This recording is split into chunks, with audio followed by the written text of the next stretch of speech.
Takk, president. Mitt spørsmål til landbruksministeren slik. Det meldes om biffmangel og svikt i produksjonen av norsk storfekjøtt. Næringen selv mener det nødvendig med økt budsjettstøtte for å øke produksjonen, og at det ikke mulig å ta ut mer i økte priser. Vil statsråden på bakgrunn av denne situasjonen vurdere endringer i tilskuddsstrukturen, eventuelt flytting av tilskudd til mer målrettede ordninger for å øke produksjonen og gjøre den mer lønnsom? Statsråd Brekk. Ja, la meg først slå fast at norske forbrukere skal ha tilgang på nok storfekjøtt. Har vi ikke nok norsk vare, så skal det sørges for import for å unngå underdekning. Jeg vil derfor understreke at det ikke er noe snakk om noe kjøttkrise. Vi har ikke mangel på kjøtt i butikkene i Norge. Det ble også i 2011, som i tidligere år, gjennomført slik suppleringsimport av storfekjøtt for å dekke opp samlet etterspørsel. Dette viser at markedsreguleringssystemet fungerer. Hovedårsaken til at vi har for lite norsk storfekjøtt nedgangen vi over mange år har hatt i antall melkekyr. I perioden 2000 til 2010 ble antall kyr redusert med nær 62 000 dyr, noe som tilsvarer en nedgang på 21%. Dette henger sammen med redusert forbruk av melk i perioden. Økt produksjon per melkeku gjør også at antallet kyr har blitt redusert av den grunn. Dette gir åpenbart store utslag i produksjonen av storfekjøtt gjennom færre kyr og okser av melkerase til slakting. Når vi fra 2009 har fått en økning i forbruk av storfekjøtt, har det vært vanskelig å dekke opp etterspørselen med norsk råvare. Jeg vil imidlertid slå fast at regjeringen fra jordbruksoppgjøret i 2006 har iverksatt en rekke tiltak for å bedre rammevilkårene for norsk jordbruk. I perioden 2006 til 2012 har de gjennomsnittlige inntektsmulighetene, målt som vederlag til arbeid og egenkapital, økt med hele 110 000 kroner per årsverk i gjennomsnitt, som tilsvarer 70%. Så jeg vil understreke at regjeringen har levert en god utvikling i jordbruksforetakenes inntektsmuligheter siden 2005. Videre vil jeg understreke at vi i hele perioden har satset spesielt på tiltak rettet mot grovfôrbasert husdyrhold, i form av økt budsjettstøtte, men også gjennom innretning av tilskuddsordningene. Vi har for eksempel brukt betydelige midler på et nytt beitetilskudd og gitt adgang til å motta driftstilskudd til spesialisert kjøttfeproduksjon til alle produsenter med storfe.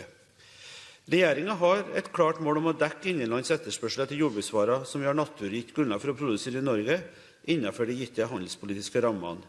Med de store grasarealene og beiteressursene vi har i Norge, så grovfôrbasert husdyrhold spesielt viktig. Regjeringen ønsker fortsatt å gjennomføre en særskilt satsing på dette husdyrholdet, slik vi også har lagt til grunn i den nye meldingen til Stortinget om landbruks- og matpolitikken.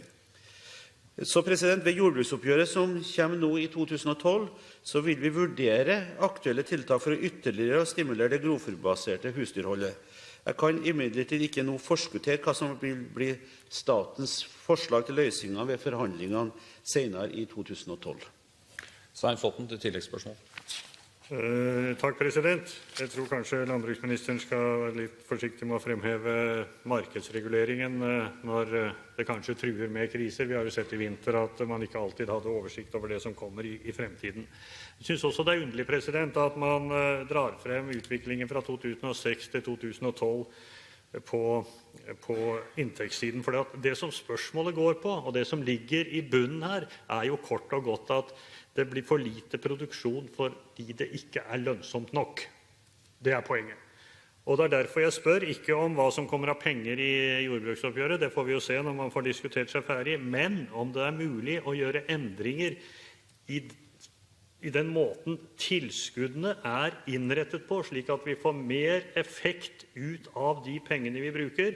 Kort sagt, en mer rasjonell produksjon, der hvor det lønner seg, og for de som villige til å satse. Statsråd Brekk. Ja, jeg tror nok at vi må se på de strukturelle utfordringene i systemet, ikke bare tilskuddsorganisering eller tilskuddsutmåling. Det slik at etterspørselen etter melk har en direkte innvirkning på hvor mange melkekyr, hvor mange kalver vi får, og derved også på hvordan vi kan dekke markedet med storfekjøtt. Og koblet til at det skjer endringer i etterspørselen, så jo det ting som markedsregulator må finne løsning på, og gjennom og suppleringsimport, så har vi gjennom flere år greid å løse det på en god måte. Det er derfor jeg også understreker at markedsregulering fungerer. Så er det slik som Svein Flåtten understreker, at vi kan se på hvordan vi bruker virkemidlene for å oppnå de målene vi har satt oss i meldingen.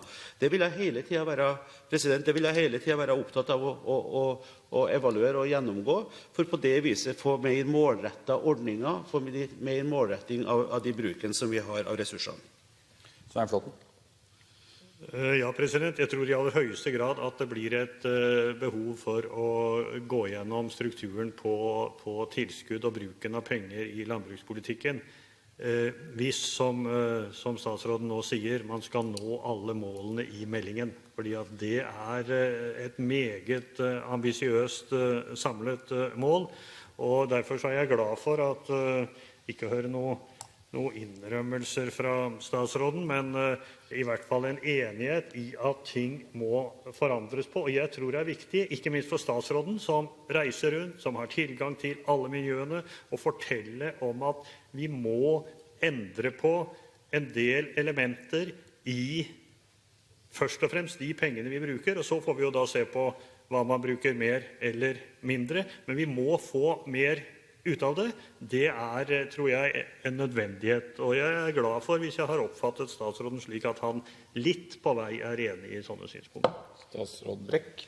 Som sagt, jeg er veldig opptatt av at vi skal utnytte de ressurser vi har, de midler vi disponerer gjennom fellesskapet til å sikre norsk matproduksjon, slik at vi oppnår alle målsettinger mest mulig. Så er det også, som Flåtten sier, det er ambisiøse målsettinger i landbruks- og matmeldingen. Jeg tror ikke vi greier ikke å gjøre det ved ett jordbruksoppgjør. Det er ting som må skje over tid, som jeg håper det skal bli enighet om i Stortinget, også for gjennomføringen. Og da må vi se på virkemidlene, vi må se på hvordan vi utnytter dem.